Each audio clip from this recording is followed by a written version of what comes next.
Salut à tous, c'est DJ KDR. Bah écoutez, j'espère que vous allez bien. Comme vous pouvez le voir, je suis pas derrière mes platines, mais au contraire derrière un petit problème que j'ai rencontré sur ma moto. Donc un Yamaha R1, YZF R1 année 2006.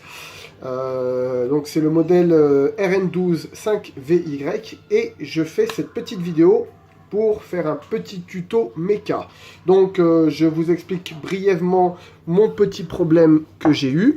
Voilà, je suis tout simplement tombé en panne, plutôt une panne électrique sur ma moto.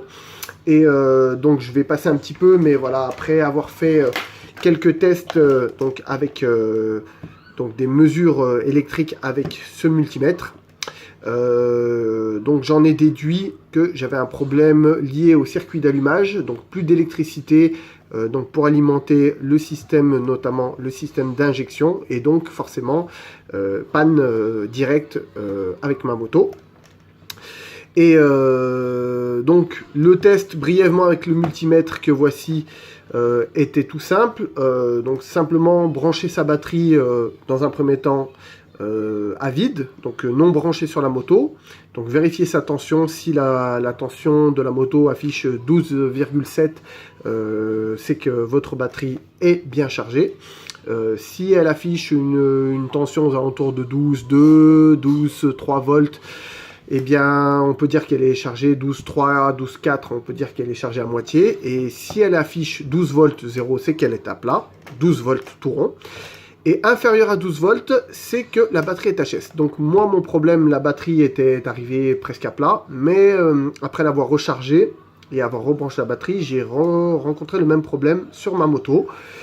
Donc, en ayant branché le multimètre directement et en ayant fait les mesures, donc avec cette fois-ci la batterie branchée sur la moto, moteur démarré, après avoir laissé la moto tourner plus ou moins, donc au ralenti, j'avais bien à peu près 13 volts 5, 13 volts 6, 13 volts 7, donc ce qui affiche une tension de charge donc de l'alternateur entre guillemets correct, mais voilà, une fois avoir démarré, donc avoir, excusez-moi, après avoir donc mis ma moto sur un régime moteur de 3 à 4 000 tours minute, la tension qui normalement devrait monter à 14 volts, 14,5 au maximum, ne montait pas, donc n'arrivait pas à monter au-delà de 13 volts, 12 volts 8, 12 volts 9, ce qui laisse supposer un problème lié à l'alternateur.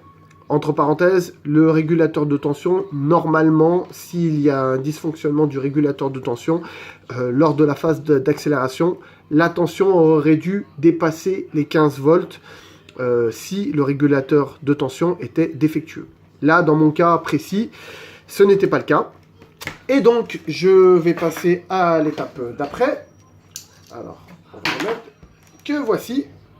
Hop. Voilà. Après avoir démonté donc mon stator donc sur ma moto, le voici. Je l'ai contrôlé visuellement, voir si je n'avais pas des bobines qui avaient potentiellement cramé. Mis à part un excès de... enfin, un changement de couleur un peu foncé sur le bas. Attendez, hop là. Sur le bas du stator. Mis à part ce petit souci là, bon, on ne le voit pas très bien sur la vidéo, mais voilà, entre le bas et le haut, ça c'est le haut du stator. Là, on le voit qu'il est quand même un peu plus clair que là. Là, on voit que toutes les bobines sont quand même plus ou moins sombres par rapport à là. Donc, il y a des cas où les bobines peuvent carrément cramer.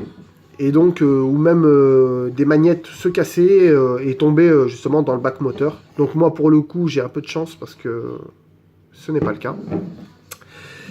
Et donc, voilà. Le test d'après, donc une fois avoir démonté mon stator, c'est de justement faire le test de sa résistivité.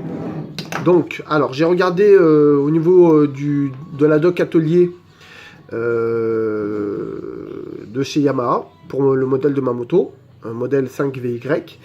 Voilà, donc on nous affiche on nous donne en caractéristique pour une bonne tension, pour une bonne résistivité et donc un bon fonctionnement de notre stator.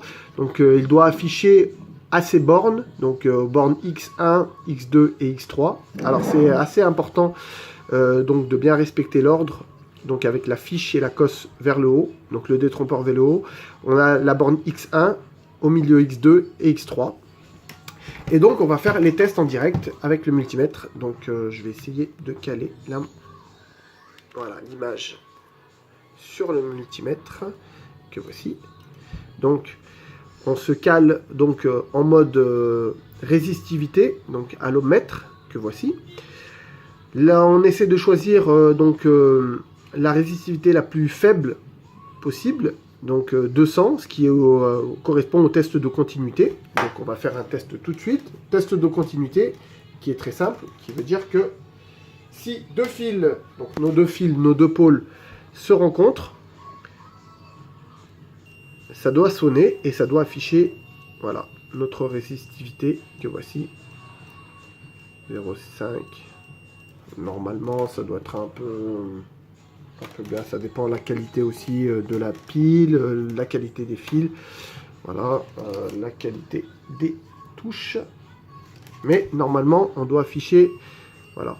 Donc ça sonne, ça veut dire que le circuit est fermé, d'accord? Ce qui est normal, puisque les deux fils se touchent. Et on a une résistivité, voilà, qui affiche 0,5 ohms, 0,4, 0,3. Donc on est proche du fil parfait.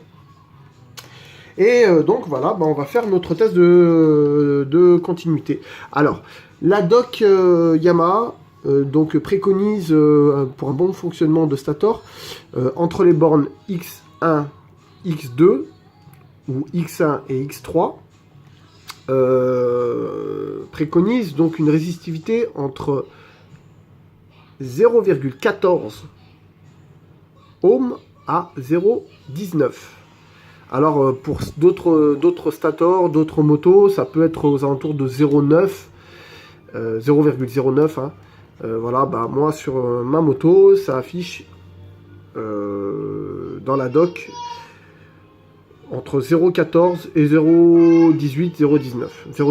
Donc moi, si on fait le test, donc avec toujours la borne plus sur le X1 et avec la borne négative, on va venir tester nos checkpoints.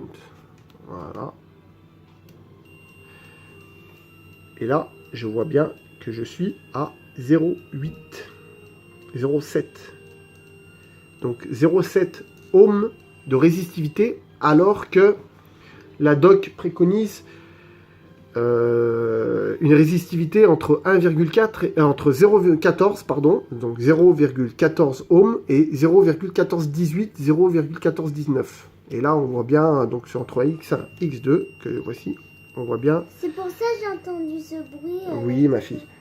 Je crois que c'était la télé qui faisait. Donc, comme vous pouvez le voir, je suis même descendu à 0,6. Donc, ce n'est pas bon. Et aux bornes, donc je me remets sur la borne X3 et on fait le même texte.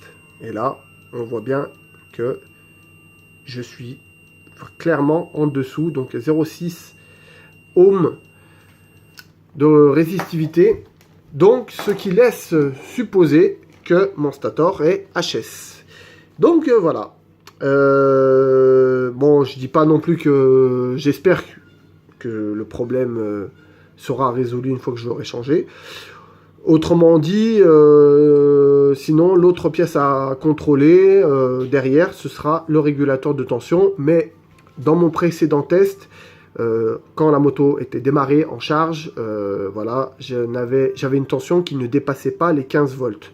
Au début, donc simplement le fait d'avoir démarré la moto, j'avais donc en charge 14, et après, une fois que le moteur est monté en température, à température ambiante 80 degrés, et c'est là que j'ai commencé à avoir des tensions inférieures à 12 volts 5, alors que j'étais en charge, c'est-à-dire avec un régime moteur à 4000 tours minute.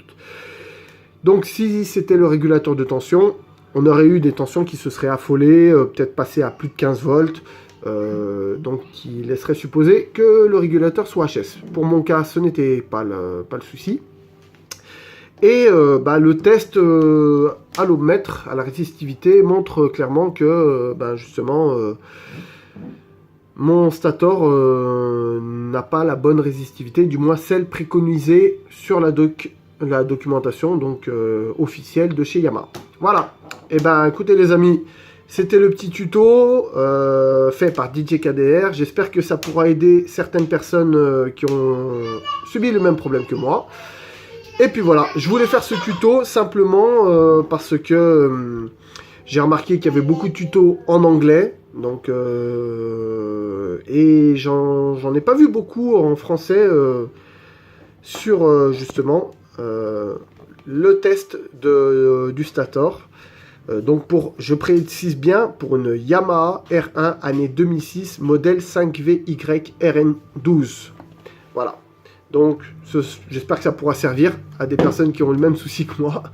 Et puis en tout cas, si la vidéo vous a plu, je vous invite à mettre un petit pouce, un petit j'aime comme ça, même à partager, même à mettre des commentaires. Et voilà, en espérant que ça pourra servir sur le forum, le groupe Pistard de Grenoble ou sur le groupe fucking Team Watata que je salue. Gros big up à vous tous.